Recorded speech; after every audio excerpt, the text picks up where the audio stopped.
Olá, como vai? Estamos aqui para mais um Questão de Ordem. Hoje o nosso convidado é o empresário Joey Vale, empresário do agronegócio, produtor de orgânicos aqui na região do Distrito Federal e também integrante da equipe de transição para o governo Lula. Joey, muito obrigado por ter aceito o nosso convite, tá? Eu que agradeço, Alteno. Uma honra participar aqui do Questão de Ordem. Pois é, o Brasil está vivendo agora uma nova fase, um novo presidente, começamos uma nova administração. Quais são os desafios para a agricultura no seu ponto de vista, para a agropecuária, né, em geral? Eu acredito que essa lógica do produzir e preservar, acho que esse é a junção do que a gente precisa fazer na produção de alimento brasileira para efetivamente cumprirmos esse papel mundial que temos já por direito, né, e que precisamos agora concretizar. Quer dizer, é verdade, o Brasil é essa potência na produção de alimentos. A tecnologia, o modelo de produção com preservação é hoje uma questão necessária para o mercado. Nós não estamos mais falando de sustentabilidade como ideologia, como eu falava há 35 anos atrás, quando a gente começou no orgânico. Não, nós estamos falando de ocupar espaço no mundo, no mercado, com o processo de sustentabilidade e sermos esse grande abastecedor do mundo, mas sem esquecermos que nós precisamos também abastecer internamente. Nós não podemos ter um país com essa condição maravilhosa e termos 33 milhões de pessoas passando fome. Joey, você acha que é possível, a palavra certa seria, a gente fala ideologizar, desideologizar, ou seja, a gente vai a alguns países, como exemplo os Estados Unidos, você vai no mesmo supermercado, você tem ali uma gôndola de orgânicos e você tem a de alimentos convencionais. Você acha que é possível e tem espaço para as duas práticas aqui no Brasil, os dois modos de produção? Completamente, não tem a menor dúvida. E uma transição no meio dos dois ainda, que nós estamos chamando de agricultura sustentável. Então você pode construir isso é a visão mundial, moderna, nós estamos fazendo esse trabalho acontecer, tirar esse modelo preconceituoso, esse modelo de que você tem um contra o outro, né? Na realidade, nós somos todos o agro, né? Nós somos todo um Brasil espetacular e precisamos preservar isso é uma coisa clara. Nós temos uma agenda vindo muito fortemente, chamada Agenda ESG, que nada mais é do que o mercado falando, a gente quer assim. O cliente falando, a gente quer dessa forma, nós vamos caminhar para isso. Então, é inteligente da nossa parte, além de ter essa convivência, como a agricultura familiar e a agricultura patronal, essa convivência é fundamental, nós precisamos estar nesse processo. Então, acho que moderno, avançar, é avançar nesta dimensão, né? De termos a condição de juntos, andarmos muito mais e mostrarmos a potência que somos, não só nessa questão da questão natural e tal, mas na questão da gestão também. Nós precisamos modernizar nossos modelos de gestão. É isso que funciona. Nós precisamos cuidar das nossas pessoas. Gestão moderna é a gestão que cuida das pessoas. No fundo é isso. Quando a gente pega uma instituição que é regulamentadora, reguladora e tem essa função de regular a segurança alimentar a nível de Brasil, que é o Ministério da Agricultura, são estruturas permanentes, são estruturas que precisam estar funcionando adequadamente para atender aquilo que a população espera, que eu chamo de resultado esperado. Qual é o resultado esperado do Ministério? Qual é o resultado esperado do governo? Isso a gente tem que levar em consideração a quem a gente serve. Quem é que a gente serve? Quando estamos num processo de servir de instituições públicas, a gente serve o público. No fundo, eu falo isso que o nosso cliente é o cidadão e eu preciso fazer o que o nosso cliente quer, né? O nosso cliente precisa ser nosso rei, não esse processo que acontece muito no Brasil de inverter os papéis, né? Ocorre, Joey, que essa foi uma eleição muito polarizada e o agro ficou assim numa situação um pouco um pé atrás, muito preocupado, porque temos a questão da segurança alimentar e tem as questões relacionadas ao nosso papel enquanto produtor de alimentos, não só para o Brasil, mas também para o mundo, né? Há uma expectativa de que o Brasil alimente hoje 1 bilhão de pessoas mundo afora. Então, havia no meio dessa disputa toda, na verdade foi uma eleição mais marcada pela desconstrução do que pela construção, né? Foi mais em torno de aumentar a rejeição dos adversários e menos das propostas. Mas agora que passou esse período, você está na equipe de transição, como é que se vê o papel do Brasil hoje? Ou qual é o seu papel na transição no sentido de mostrar qual é a importância do Brasil no mundo? Não, eu acho que o Brasil é um celeiro, abastecedor, não tenha dúvida disso. Isso está funcionando porque eu acho que o Ministério fez um bom trabalho nessa área, né? Nesses 4 anos, a Tereza Cristina foi uma boa ministra, eu acho que essa é uma questão que a gente tem que ver nessa questão. O que faltou? Eu acho que falta agora, entendendo esse novo momento, não só de governo, como de mundo, né, tirar a sustentabilidade da lateralidade do Ministério para a centralidade. Não quer dizer tirar fora a questão do produto para exportação, nada disso, está lá, continua e tem que continuar, construir essa coisa. E colocar a questão do alimento. Nós estamos falando de alimento, né? Alimento que alimenta as pessoas. Quem que produz, pode produzir ou está disposto a produzir o alimento? É o campo, é a área rural. Se é pequeno, médio ou grande, eu tenho que fortalecer essa questão da produção de alimento na produção, mas também na distribuição. Como é que esse alimento está chegando para as pessoas? Quer dizer, não está chegando para as pessoas. Por que tem 33 milhões de pessoas passando fome? Pois mas esse número que a gente ouve falar, isso não foi construído também? A gente sabe que o Brasil tem, vamos dizer assim, uma desnutrição muito grande. Isso. Mas eu vejo muita gente discutindo, se nós tivéssemos 30, 40 milhões de pessoas passando fome, isso não estaria assim refletindo nas realidades das enfermarias, dos hospitais, das crianças morrendo de desnutrição? Não, será que não são bolsões de periferias? Sim, sim. Com certeza, bolsões de periferia. Com certeza, as cidades são insustentáveis pelo sistema que nós vivemos. Eu te falo porque a gente cita números no Brasil, de repente, de onde vieram, como é que eles foram construídos? Eu trabalho com isso até na questão privada. Hoje minha filha está conosco na empresa e a gente faz muitas doações, porque verdura sobra, a gente participa de movimentos, fazendo doação porque está no nosso propósito, né? Aí é propósito, eu faço, é meu, eu tenho condição de entregar.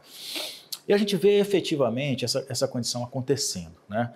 É lógico que quando você vai ver dados no nosso país, eles não são tidos como importantes, portanto, quando você pega um IBGE, uma Codeplan, que é local e tal, você não consegue séries históricas muito claras, porque quando eu não tenho gestão de longo prazo, para ter gestão de longo prazo, eu preciso ter dados. Como eu não tenho, não preciso de dados. E aí vira uma bola de neve, não tem dados. Mas a gente percebe esse processo. Eu fiz um projeto uma vez aqui, que era um projeto chamado Bairro Sustentável, que eu levava profissionais para a periferia de Brasília, e a gente ia lá, nutricionistas, etc, etc. E a gente começou a perceber que o nível de desinformação, portanto, de insegurança alimentar é gigantesco, né?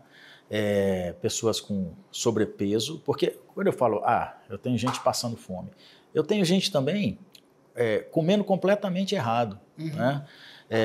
Eu tenho um problema de saúde pública chamado obesidade enorme. E ao mesmo tempo, nas periferias, quando aperta a crise em relação a recursos e preço de alimento, come-se pouco. Ou tem dia que não se come, ou não se come, mas no dia que come errado. Então, essa é uma agravante, né? Por isso que eu falo, alimentação está onde? O termo e o assunto. Que ministério cuida do alimento, da alimentação, já que a gente fala de fome? Então, eu acho que trazer também o alimento, o conceito, o termo, a forma de distribuição. Como é que estão nossas SEASAs, né? Como é que estão os nossos processos de distribuição de alimentos efetivamente internamente? As CONABs, né? As companhias de abastecimento. Entendeu? Então, essa questão da interrupção, do soluço mandatário que eu chamo, quer dizer, 4 anos é quase que um soluço no nosso mundo, né? É verdade. Às vezes eu implanto uma árvore que eu vou tirá-la com 12 anos, 10 anos, então 4 anos, aí muda tudo. Então, essas estruturas, a extensão rural, né, que foi desmontada. Então, assim, nós precisamos efetivamente, quando a gente fala de número, porque eu não gerencio o que eu não conheço, né? Não tem jeito de gerenciar sem números, né? Então, eu preciso primeiro conhecer e tal. E transição, quando a gente fala de transição, é justamente ter conhecimento do que estava acontecendo com a continuidade. Vocês estão quantos lá na transição, nessa área da agricultura? São 8. 8 na coordenação. Mas aí tem a assessoria, que tem três, tem a AGU, tem outras pessoas ajudando, e agora começa um momento de você contactar cada uma dessas pessoas. O parlamento vai indicar alguns nomes para consultoria, aí eu acredito que hoje a ideia seria que a gente coloque todas as instituições à disposição para a gente conversar. Então, desde trazer FPA, trazer CNA, trazer OCB, trazer os movimentos agrários e fazer esse trabalho para botar na mesa e falar, gente, é isso aqui, porque afinal de contas são essas pessoas que são os clientes desse processo. Ô Joey, você foi candidato ao Senado aqui pelo Distrito Federal. Você sabe que o parlamento hoje, por mais que... Bom, vivemos num regime presidencialista, mas felizmente estamos numa democracia, nada se faz sem que o Congresso. Sim. E justamente o Senado, para onde você gostaria de ter ido, né? E agora tá, mas assim, eu fico imaginando que mesmo tendo perdido a eleição, você continua sendo empresário e sendo integrante da equipe de transição. Então, eu imagino que você está por dentro de que muita coisa está parada no Senado, nessa área, né? Muita coisa passou na Câmara e ficou lá. Eu vou te colocar aqui 2 temas e um tem a ver exatamente com o modo de produção que você faz. Então, o Joey, para quem não conhece, ele é um produtor aqui do Distrito Federal, aqui do entorno, da área de orgânicos, e ele produz e vende aqui no Distrito Federal e mais alguns estados também, né? Hoje, se não me engano, eu poderia dizer que você é um dos maiores empresários da área de orgânicos do país, não é isso? Na parte de hortaliças. Na parte de hortaliças. Mas isso já está maravilhoso, né? Que a gente já senta aqui à mesa, pelo menos aqui no Distrito Federal, dificilmente você não está comendo um alface. Eu já estive lá na fazenda dele, parece que são 8, 9 variedades de alface, só de alface, não é isso mesmo? Mas, Joey, deixa eu te falar, essa questão dos defensivos que eu queria colocar. A gente está falando de nutrição e tudo mais. Eu, uma vez, entrevistando uma presidente do sindicato dos nutricionistas lá em São Paulo, ela falou, o importante é comer verduras e frutas, tanto orgânicas quanto convencionais. Tanto uma quanto outra precisa de cuidados antes de você levar à boca, antes de você colocar à mesa. Mas o Brasil é um país tropical e, assim como a gente, as moscas, os bichos também gostam de frutas e gostam de verduras. Como é que você vê essa questão dos defensivos da forma como foi colocado? Não, eu acho que nós estamos num momento que as pessoas não querem mais comer esse tipo de insumo, né? Agora, quanto tempo levaremos para termos somente insumos que possam ser ingeridos? Porque hoje já tem os biológicos aí. Eu estava conversando agora em um curso que nós fizemos lá na Malunga com as pessoas, estava um pessoal de uma empresa que falou assim, nós já conseguimos 70% dos insumos utilizados no milho biológicos. 30% ainda não dá, mas a gente vai chegar lá. Então o processo está todo avançando para isso. Se você for ver as moléculas que estão no mercado hoje, são totalmente diferentes da que estava há 10 anos atrás. Quer dizer, elas são muito menos agressivas hoje, porque o cliente não quer mais. Essa é a verdade, né? O cliente não quer, eu não quero. Tendo o mesmo preço, eu já digo para você que a questão vai diminuir muito. E eu, como um cliente da indústria, né, eu compro lá da Coopert. A Coopert é uma empresa que faz biológicos, mas digamos que o produtor convencional é cliente lá da Syngenta. Ele é um cliente, cara. Se ele chegar lá e falar, ó, eu não quero mais esse produto, mas eu quero continuar controlando o problema aqui da minha lavoura. Eu sou seu cliente, fornecedor, eu quero um produto que a sociedade top, mas que não faça mal à questão ambiental e não deixe resíduos, mas que resolva o meu problema. Pronto, eu sou cliente, eu tenho que atender o cliente, não é? Então a indústria se mobiliza com pesquisa e etc, e vai chegar no momento. Hoje eu não tenho, mas daqui a 1 ano eu tenho, daqui a 10 anos eu tenho. O que não pode, por isso que eu falo, sair da lateralidade e ir para a centralidade. O que não pode é falar assim, não, ó, não tem jeito. Mas tem jeito. Ou então não vai comer, né? Ou então tudo não vai tem, comer, né? Então é isso que eu estava querendo colocar. Por exemplo, eu estive entrevistando o professor Botton, que é lá da Universidade, se não me engano, de Passo Fundo, no Rio Grande do Sul, e ele é um pesquisador da área de uvas e vinho, estava mostrando pesquisa sobre mosca de frutas. Aí ele falou, seria tão bom se você pudesse morder um pêssego e não encontrar dentro uma larva, né? Como você resolve esse problema? Como o Brasil tem uma grande dificuldade de aprovar rapidamente os princípios ativos para poder produzir, o produtor acaba caindo numa ilegalidade involuntária, porque ele não tem aquele produto para aquela especificidade. Então ele acaba pegando um defensivo, um agrotóxico de uma determinada cultura e jogando na outra.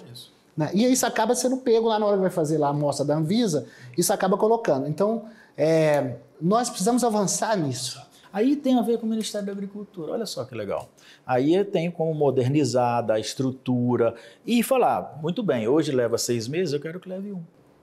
Leva mais, deixa eu te falar, leva 10 anos. Leva 10 anos, eu quero que leve meio. Pois eu quero que leve, porque essa é a gestão moderna, nós não podemos mais colocar ideologicamente ou não, ou por questão burocrática ou não, 10 anos para a aprovação de uma molécula que, a princípio, vai modernizar, ser melhor, ser menos agressiva e etc.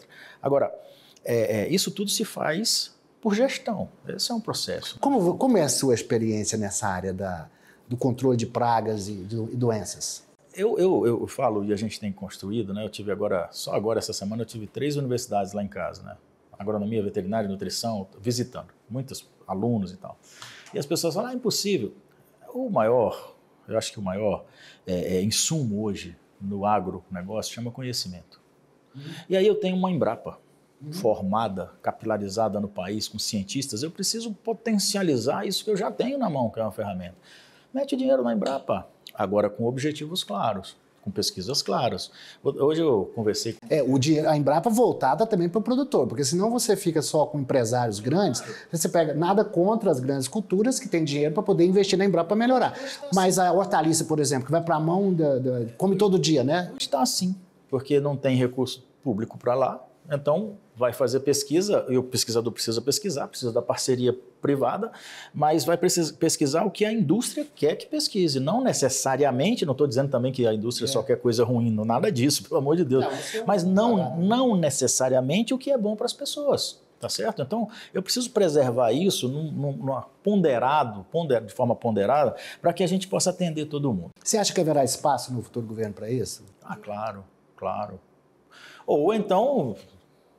Pelo amor de Deus, eu acho que haverá. Eu tive muito junto do Ministério da Agricultura nesses 4 anos que passaram, porque a gente está com essa questão dos bioinsumos, eu sou do Instituto Orgânico Brasil, sou ligado a essa turma que trabalha com isso, e eu trabalho com isso, né? Então, produção on-farm, né? Que é uma independência do produtor. Então, eu estou conversando sobre isso e a gente teve avanços de registros de biológicos e tal, teve avanços nessa dimensão também. Claro que quando você tem um orçamento de uma estrutura ministerial que precisa cuidar da agroecologia no país inteiro e bota 200 mil de orçamento, aí... E outra coisa, não tem um plano plurianual, todo ano tem que ficar com o pires na mão pedindo, né? Imagino que isso está sendo discutido também, assim, pegar esse orçamento da agricultura que fica lá no Ministério da Economia e deixar na própria agricultura, né?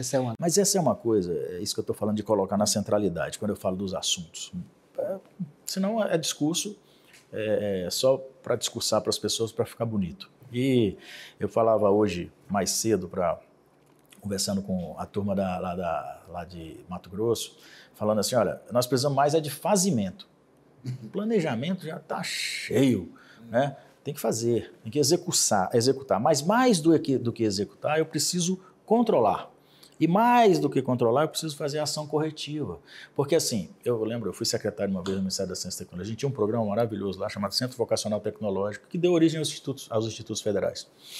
E eu olhava aquilo, achava maravilhoso. Falei, quanto já investimos? 100 milhões. Naquela época, 2008, 2007, 2008. Falei, mas espera aí, de 100 que foram implantados, quantos existem? Ninguém sabia. Porque o importante para a política e para os políticos é o voto.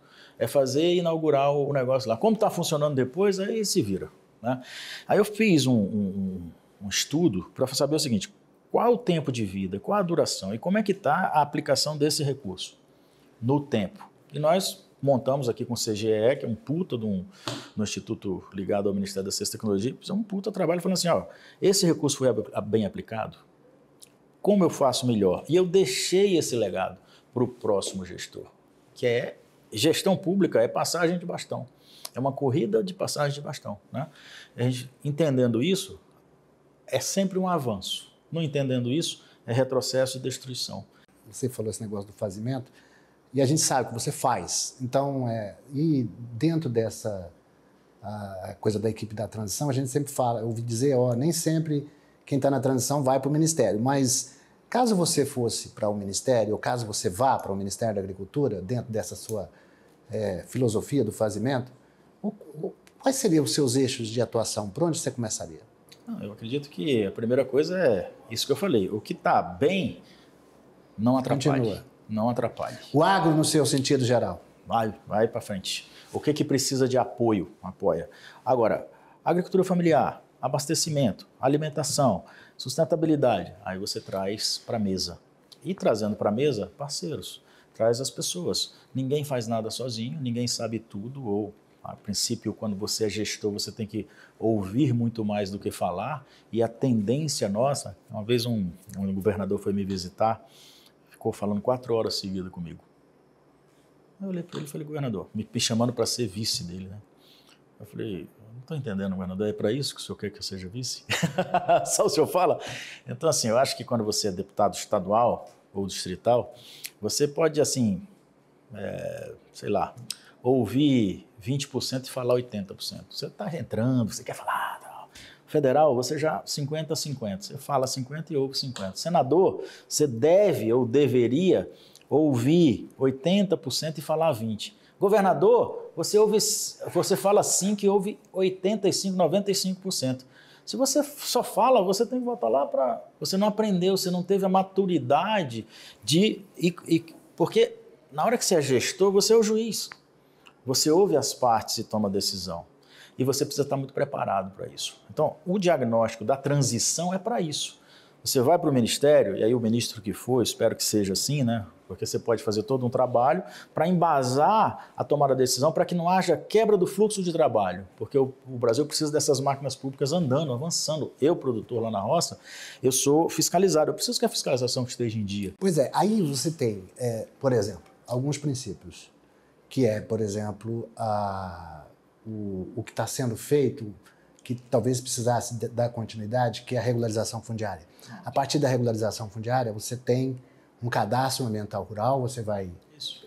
E a rastreabilidade. Eu imagino que quando eu vou no supermercado e compro um produto seu, ali tem ali um QR Code e eu sei tudo isso. Então isso talvez seja um grande desafio para a gente ter a credibilidade para poder alcançar os mercados fora e ter a confiança e a segurança alimentar, que não é só ter a comida, mas ter a comida com qualidade, verdade? É verdade, total. Segurança alimentar é isso, né? Então, assim, esse desafio, pelo tamanho do nosso país continental, faz essa questão da necessidade de uma capilaridade, mas que esteja totalmente alinhada com a questão estadual, que esteja alinhada com a questão municipal, porque é no município que o pau quebra. O chão da fábrica está no município. Eu costumo dizer que o brasileiro mora no município, né? Mora no município, claro. As coisas acontecem no território, né? Então, essa é uma lógica de visão sistêmica que precisa ter. E aí eu estou falando de visão sistêmica de governo. Quando eu falo de, por exemplo, intoxicações por agrotóxicos, eu falo de saúde pública, eu falo de Ministério da Saúde, eu falo de educação, eu falo da educação. E quando eu falo de colocar biodiesel no diesel, onde eu vou trabalhar mais essa matriz energética do agro, que tem tudo a ver, né? Eu estou falando de quê? Eu estou falando de tanta coisa que se eu ficar fechado só numa porta ali, só naquele ministério que fica naquele lugar, você não faz nada. Então, a visão do ministro precisa ser para fora do ministério. A visão do secretário executivo precisa ser para dentro do ministério. Portanto, precisa estar muito colado. O que eu vi muitas vezes é o ministro ligado a um grupo político, o secretário executivo ligado a outro. E os dois fazendo política. Quer dizer, é zero a possibilidade de dar certo. Isso tem menor possibilidade. Outra coisa que a gente viu também durante esse processo eleitoral foram algumas propostas no sentido de controle do agro. Certamente você não é favorável a isso também. Totalmente. Aliás, eu acho que esse é um setor da economia brasileira que a melhor coisa é deixar ele trabalhar, né? Não atrapalhar. Não atrapalha. Porque, assim, eu falo muito lá em casa, eu sou o cara mais certificado do mundo. Eu tenho 6 certificações. É mais observado que... Desde a rastreabilidade do orgânico, boas práticas, certificação social, certificação bem-estar animal. Eu vivo lá e eu, portanto, botei isso na minha rotina de vida. Então, todo o procedimento, todos os processos feitos na minha empresa, eles já são feitos para isso. Nasce rastreado. Tá certo? Então, não é para... vai chegar o auditor, arruma... Não, a gente faz isso. É possível fazer isso. É possível fazer isso. É um processo de educação. Desde que eu acredite nas pessoas, que eu cuide das pessoas e eu invista nas pessoas. Essa é um pouquinho da mudança de matriz que a gente precisa fazer. Bom, Joey, nós estamos chegando já ao final do programa. Eu vou deixar esse tempo que lhe resta para você fazer as suas considerações finais e dizer o que você acha que o novo governo deveria começar dando atenção. A gente já falou aqui de um modo geral, mas assim, a gente está vivendo ainda uma guerra lá fora, tem um desafio para insumos, a gente tem ainda resquícios aí da pandemia, o setor rural não parou, mas qual vai ser o grande desafio, na sua opinião? Acho que o governo tem que se ciscar para dentro nesse momento. O Brasil tem que estar junto, estar unido, nós temos que ter objetivos comuns para frente, não querer forçar nada, nem para frente nem para trás, mas dar condições dessa máquina gigantesca avançar e andar. Porque tem coisas interessantes, eu deixo uma pergunta para você. Se não tiver ministro da Agricultura, o Ministério anda? É claro que anda. Você fala o setor, né? Vai andar. O produtor continuará plantando, né? Então, vamos trabalhar na construção de um modelo onde o cliente seja efetivamente quem é, que é o cidadão, que é o produtor que está lá na ponta. Há algumas propostas também com relação à divisão do Ministério para pesca, agricultura, tem também... Qual é a outra? Agrário. O desenvolvimento agrário. O que você acha? Sim, isso deverá acontecer. Agora, claro que com bastante diálogo, tem que chamar todos os atores, botar na mesa e falar, gente, é assim. Aliás, assim, um governo assado. que foi eleito com uma grande aliança, né? Parece 11, 12 partidos, então tem espaço para governar. Vai ampliar um pouco ali a esplanada, mas é preciso fazer com... Criar condições de governabilidade. Ô, Joey, muito obrigado pela sua vinda aqui. Boa sorte na transição. Vá que você vai para o Ministério, hein? Não, isso não tem o menor perigo. Eu sou só um servidor, só um apoiador desse Mas processo. vai continuar produzindo, trabalhando, claro, que é a sua missão. Essa né? é a minha vida. Gente, eu conversei aqui com o Joey Vale, empresário do agronegócio, no sentido da produção sustentável de orgânicos aqui na região do Distrito Federal, membro da equipe de transição para o governo Lula. Muito obrigado pela sua audiência. A gente se vê na próxima semana.